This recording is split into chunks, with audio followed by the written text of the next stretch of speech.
Hey everybody, welcome back to the channel. I'm Kevin, and today I want to talk about my Ford Maverick. I have now officially had it just over 30,000 miles, and I really have no complaints, but I want to go over a few things.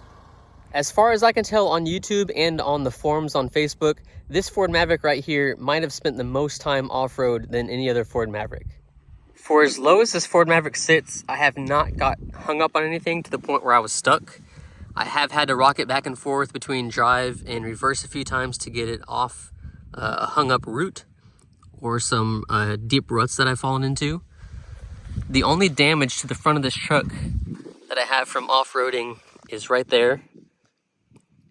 Just a little hole in the bumper. I was thinking maybe I can just cut the whole front of this thing off, get a little more ground clearance, but it is incorporated into the factory skid plate that is underneath the front of the truck. I do have in my garage a 2.5 inch lift for this truck. I just have not put it on yet. I really want the fuel mileage, and I've kind of just been putting it off. Even after 30,000 miles being off-road, and with all the weight in the bed of the truck, I'm still averaging 26.5 with traffic around town. And on the interstate, I am averaging 29 to 31, depending on what speed I have the cruise control set on. I really enjoy the intelligent all-wheel drive that this truck has.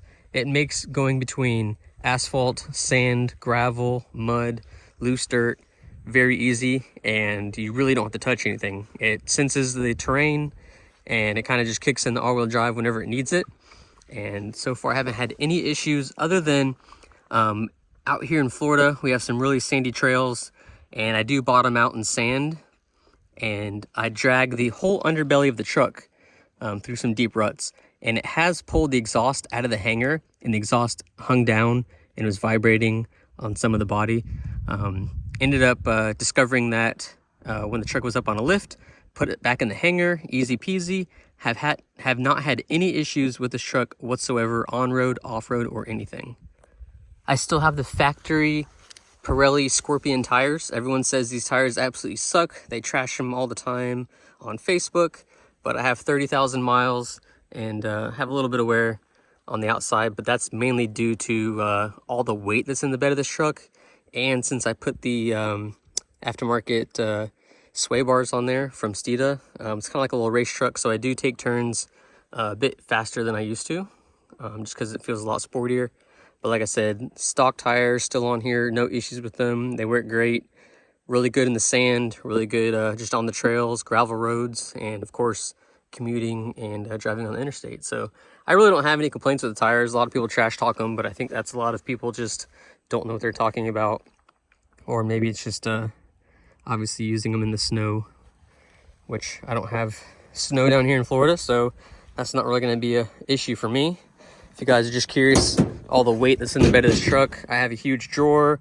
I always keep some firewood on the side. I got a refrigerator, a power bank, plus all the plywood for the drawer system. It's pretty heavy. Got an iCamper up there, a couple 100 pounds, 7 gallons of water, and there's just a lot of weight on the truck.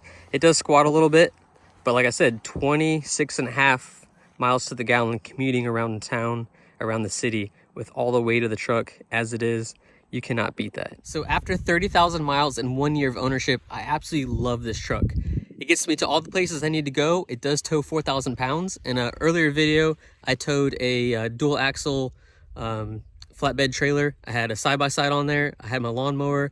I was right at, if not just over, the 4,000 mark as far as the weight for the tow capacity, and this thing did phenomenal. It comes factory with trailer brakes, so pulling the trailer, starting, stopping was no issue. It does have a tow mode, and I felt like I could have pulled a lot more than that safely down the interstate and everything. And even with that trailer, I think I got like 14 miles to the gallon, which a lot of people's F-150s and full-size trucks don't even get that, pulling nothing, having an empty bed. So just the fact that this is kind of like a do-it-all truck, it's not the answer to everything, but for the average person, or more than the average person, this truck will get the job done.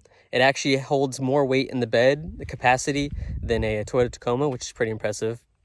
And the cab size, cubic inch wise, is the same as like the Toyota Tacoma. So the cab is basically the same size. You feel the same size inside.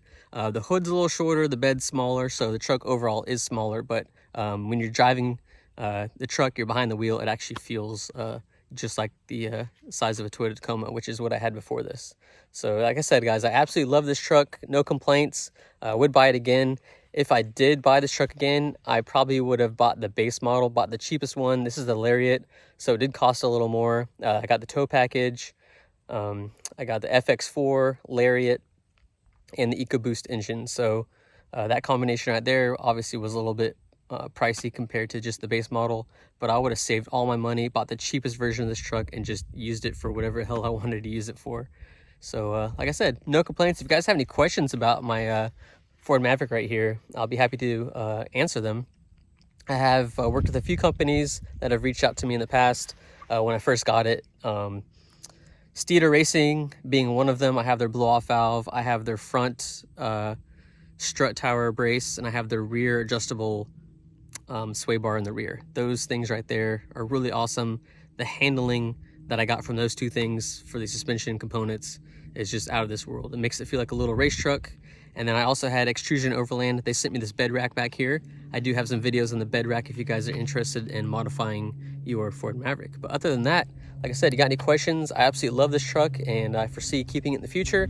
I do have a lift kit and some other things to install on this truck. I'm just waiting for the right time, just because, like I said, the tires don't need to be replaced right yet. So I don't feel like lifting it and buying new tires and the whole 9 yards and dumping a bunch of money into it when it's just as efficient as it's ever going to be right now.